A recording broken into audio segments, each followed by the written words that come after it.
The Gospels were probably not eyewitness accounts. And in this video, I want to give you 5 reasons why I don't think they were. Hey, I'm Chris. I have a Master of Divinity, a Master of Arts in Theology, and a PhD in early Christianity. And in this video, I want to unpack something that I had heard since I was a young teenager listening to apologists talk about the Bible, and that is that the Bible or the Gospels were eyewitness accounts, that the Gospels either witnessed the events they recorded or that they copied directly from someone who witnessed the events. Now, just at the outset, I have to say that my problem here is not that the Gospels don't have a core of historical accuracy in them. My problem is with a certain way of reading the Bible, a fundamentalist approach, especially biblical inerrancy. And I think that often this idea of biblical inerrancy we use to look at the Gospels and sort of justify acting as if the Gospels are almost like a video camera recording the life of Jesus. And I don't think this is the case at all. So this is not meant to hurt anybody's faith or to challenge it. It's just meant to challenge the idea that the Gospels were direct witnesses to the events they report. And if we actually can do away with this idea, you can actually do really interesting things with understanding why the Gospels were written, who they were written for, the techniques that the authors were using. Whereas if you approach the Gospels from this sort of box, I think you miss a lot of the intentions of the original Gospel writers. So here we go, 5 reasons why I don't think the Gospels are accurate eyewitness accounts of Jesus' life, death, birth, ministry, etc. I think the first and probably biggest reason is that the Gospels have a literary dependency on each other. Now, this doesn't mean that what I was told when I was a kid, which is that the Gospels are just like if you had 4 people witness a car accident, you get different recollections of the same thing. This is not the case. What you actually have with the Gospels are in the Synoptic Gospels, which is Matthew, Mark, and Luke, you have Matthew and Luke copying directly from Mark. They actually copy extensively.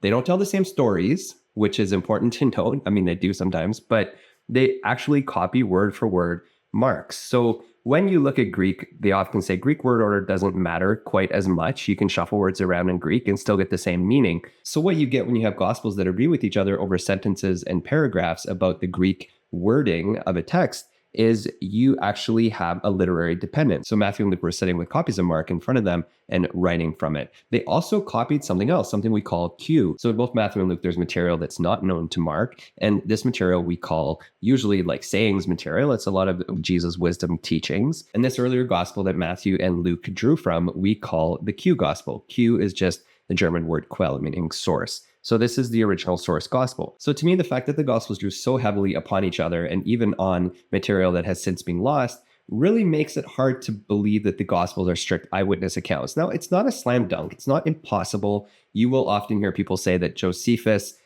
drew upon accounts of something that he had witnessed himself, but he would use accounts to copy and to tell the story. So it is something that occasionally happened. By itself, I don't know if it's enough to prove the Gospels aren't eyewitness accounts, but we do have this clear copying going on between Gospels, and a lot. And one of the major problems when you see this is that the places where the Gospels agree are usually, not surprisingly, where they are copying from each other, or occasionally they adapt the material a little bit to fit their own theological needs. But when you start to see places where they didn't copy from each other, places where they have their own unique traditions, you get tons of contradiction here. You get contradiction around Jesus' birth, where Matthew and Luke both have independent stories, and I'll talk about this later, around the crucifixion, around resurrection accounts. So if these are unique eyewitness accounts where people are giving their own recollection of things, their recollections really contradict each other. So this is a problem. The second reason I don't think these are eyewitness accounts is that the earliest historical reports we have about these Gospels don't seem to justify it. So for example, one of the most common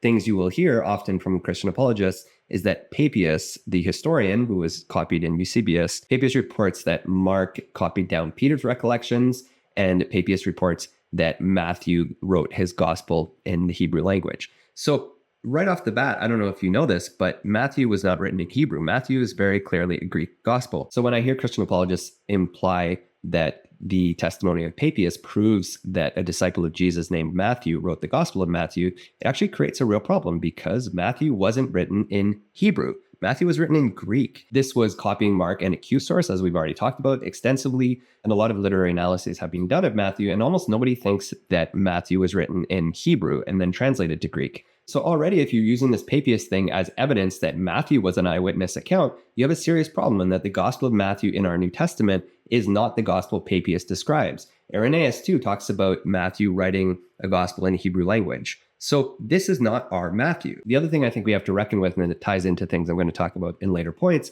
But Papias says, for example, that Mark wrote down Peter's recollections. So if this is the case, it's very interesting to me that apparently Peter didn't know anything about the virgin birth, that Peter believed that the Spirit came into Jesus at his baptism, which is what happens in Mark. That Peter believed that at the empty tomb, the women left the tomb and said nothing to nobody, which is how the earliest copies of the Gospel of Mark end. So the evidence from historical accounts that the Gospels were written by eyewitnesses or people close to eyewitnesses, I think has a lot of problems in it. The third reason I don't think the Gospels were written by eyewitnesses is the tremendous theological development and divergence that you see between the Gospels. Each of the Gospels preserves a distinct theological perspective. Each of the Gospel writers have distinct theological aims. So in Mark, the earliest Gospel, when you have Jesus basically not telling anybody who he is, and when people get a glimpse of who he is, he says, shut up and don't tell anybody. Then you come to John and you have this famous thing where John is saying, I and the Father are one. Before Abraham was, I am. So much so that people picked up stones to kill him. You have a real contradiction in who this figure of Jesus actually was. So to me, the most reasonable reason for this contradiction is not that Mark or other gospel writers just happened to forget that Jesus walked around telling everybody that he was God and one with the Father. But the thing that makes a lot more sense is that you actually have different traditions developing in different communities. And that's not to say that there weren't real eyewitness accounts behind these traditions. I'll talk in a minute about some of the evidence that there certainly was. But that is to say that these gospel writers aren't really drawing directly from eyewitness accounts. They are creating their own stories, creating narratives to fit their own theological goals. Luke very famously wants to justify Christianity going to the Gentiles. And if you look through the Gospel of Luke and Acts, you see this sort of theme emerging about how Christianity moved out from Jews to Gentiles. So you see Gentile Christianity really justified. Matthew is much more interested in explaining how Jesus fulfilled Jewish prophecy. And that's why if you look through the Gospel of Matthew, you'll see again and again, this was done to fulfill X prophecy. This was done to fulfill Y prophecy. Luke and Matthew have these origin stories for Jesus that starts with a virgin birth in Bethlehem. John kind of ignores a birth story for Jesus and instead starts right from God. In the beginning was the Logos with God. The Logos was God or was divine. So these Gospels serve very different theological functions, which suggests that they were not strictly eyewitness accounts, but they were actually written with the theological needs of a community in mind. And not only this, with the evolving theological positions of different communities in mind, who, by the way, if we actually lined up these communities, they believe different things about Jesus, which is a different problem for another video, but important. Number 4, the Gospels contradict each other on really critical things. And again, I said at the outset, I don't see this as a reason not to believe Christianity per se, but I do see it as a reason not to believe a type of inerrant fundamentalist reading of the Bible. That when you look at, for example, the birth stories about Jesus between Matthew and Luke, they're impossible to reconcile. One has Jesus being born during the time of Herod. One has Jesus being born during the time of Quirinius. Luke says that it was this census came under the governorship of Quirinius. Quirinius didn't begin as governor until 10 years after Herod had already died. These are contradictions. And there's more than just contradiction because, for example, if the Gospel of Mark is based off Peter's account, it's really weird that Peter wouldn't remember Jesus going to all these places and appearing to all these people after his resurrection, including Peter, Peter plays a big part in the other gospel stories. And I'll say it really quick because I know somebody's going to say it in the comments. If you want to have an explanation for every single gospel contradiction, you can try to do that. But you are not doing history, you're doing theology. And if you think that, let's say there are 20 contradictions in the gospels, and that each and every one can be perfectly reconciled and explained in a way that justifies your pre-existing beliefs, again, you're not doing scholarship. And the odds that you're right are pretty slim. It's the equivalent of flipping a coin 20 times in a row and expecting to get heads each time. It's a 1 in a million thing. I find it much more interesting to see contradictions as signs not of different perspectives by eyewitnesses, but again, of evolving communities that had different stories that were sharing, legends that were growing and changing over time, again, to fit with their theological needs. The final reason I don't think the Gospels were written by eyewitnesses are the cultural and geographic issues in the Gospels. So I've already alluded to this, but at the most basic, Jesus spoke Aramaic. The Gospels are written in Greek. Other than Mark, the Greek is pretty good. So you need to explain how either these Aramaic disciples from the backwoods in Galilee received a really high-class Greek education and went on to write these Gospels, which is possible. We don't know anything about it. It's possible.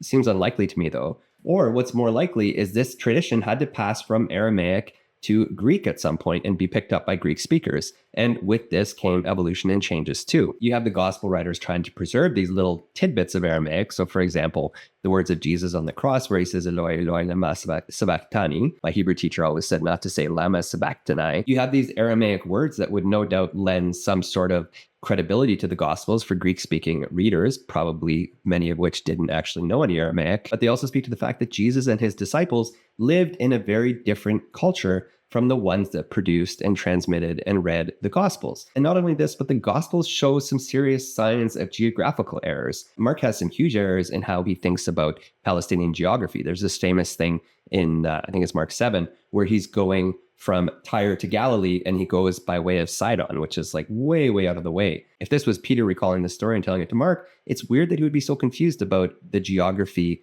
of Palestine. Luke seems to sort of vaguely know some of the geography of Palestine, but he actually gets way better when he gets into the Mediterranean and starts to talk about sailing. That's a good subject for another video, but my PhD supervisor used to always tell me this, that Luke really knew the intricacies of sailing on the Mediterranean, but didn't know all that much about Palestinian geography. The one counterpoint here is that John seems to know actually quite a bit about Palestine. He talks about places that are real, like the Pool of Siloam or Bethsaida, describes them pretty accurately. He seems to have a pretty good idea of how to get around. So for example, Jerusalem to Bethany is 15 stadia. He's pretty accurate in that. So these are certainly things that suggest that the author of John did have some accurate information about Palestine. But whether this has to make this the disciple of John, who is the eyewitness of Jesus, I think it's probably unlikely, especially since going back to the problem of an Aramaic guy who all of a sudden writes a really incredible Greek gospel with Hellenistic philosophy kind of woven through it. I know there are people who are going to come at me in the comments for this one and people who will believe this, and it's okay if you want to. But again, to me as a historian, just doing a kind of straight reading of this, it seems unlikely. So these are my sort of core 5 reasons why I don't think the Gospels were eyewitness accounts. Now, again, like I said at the beginning, I don't think it matters. I reject this fundamentalist way of reading the Bible, this biblical inerrancy, which was invented in the 19th and 20th century. I really reject this way of reading the Bible that they even need to be eyewitness accounts. And I really don't like the way that fundamentalist apologists have tried to make it so that Christianity can just be this rationalist thing instead of a faith, which it actually is. The reality is there is certainly evidence of traditions of a historical Jesus behind the Gospels, but you have to ask the question of how far back they are.